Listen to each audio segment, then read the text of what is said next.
En se rendant vers l'est, le paysage change complètement. On pénètre par la montagne à Sirinje, ville entourée de vignobles et d'arbres fruitiers. Quel plaisir de s'attarder dans l'un des restaurants pour déguster un verre de vin du cru local. Éphèse, jadis capitale romaine de l'Asie mineure, est la ville égéenne classique la mieux conservée qui offre l'une des plus jolies vues au monde. En cheminant le long de ses rues en marbre, en longeant les temples classiques, les bibliothèques et les palais en direction du grand théâtre de plus de 24 000 places, vous vous croirez sans peine à l'époque romaine. Éphèse, grâce à son port bien abrité, s'enrichit grâce au commerce. Les pèlerins suivaient la route royale depuis l'est pour aller rendre hommage à Cybèle, ou Artémis, la déesse anatolienne de la fertilité. Son temple prestigieux à Éphèse, l'Artémision, faisait partie des 7 merveilles du monde. Saint Paul prêcha parmi la foule au grand théâtre et la légende veut que la Marie vint à Éphèse à la fin de sa vie en compagnie de Saint Jean. Au hasard d'une promenade, parmi les splendides monuments d'Éphèse, vous remarquerez la bibliothèque de Celsus du IIe siècle, parfaitement restaurée. Le temple d'Adrien, datant de la même époque environ, l'Odéon, ou chambre du conseil, et le Prytanée, ou mairie. Sur un versant de la colline, des maisons aux intérieurs décorés de mosaïques fines dominent les rues principales. Beaucoup d'entre elles ont été restaurées.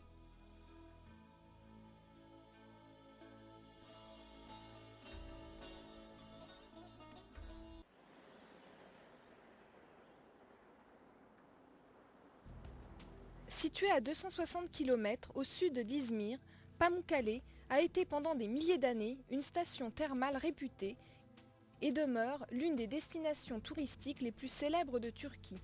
Située sur un plateau dominant la grande vallée fertile de l'un des affluents du Méandre, la station est dotée de sources d'eau chaude riches en calcium qui jaillissent de la terre à une température de 35 degrés.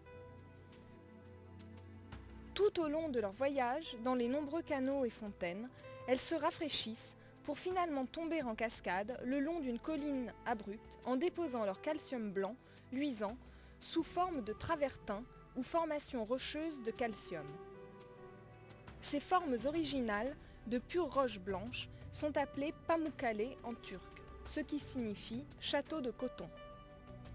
Les Romains appréciaient les propriétés bienfaisantes de ces eaux et venaient par milliers pour se reposer et se remettre en forme. Ils construisirent la cité antique de Hiérapolis parmi les sources chaudes pour le bien-être des visiteurs. La plupart de ces visiteurs étaient malades et espéraient guérir, mais l'immense nécropole de la ville raconte une toute autre histoire. Il s'agit du plus grand cimetière antique d'Anatolie avec ses quelques 1200 tombeaux.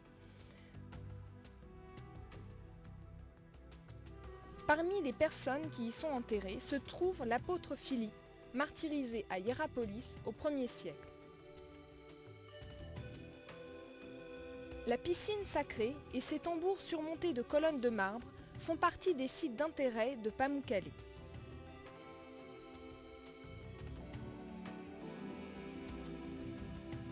Petit Izmir, troisième ville de Turquie, domine la côte égéenne centrale. Gravement endommagée par la guerre en 1922, c'est maintenant une ville moderne, trépidante, qui se dresse sur une large baie.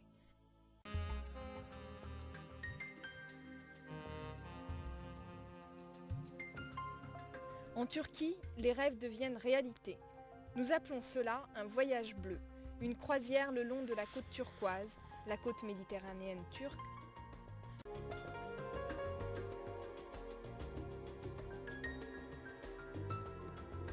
Faites un petit plongeon matinal dans l'eau chaude et cristalline d'une crique tranquille ou d'une baie calme ceinturée de pins parfumés.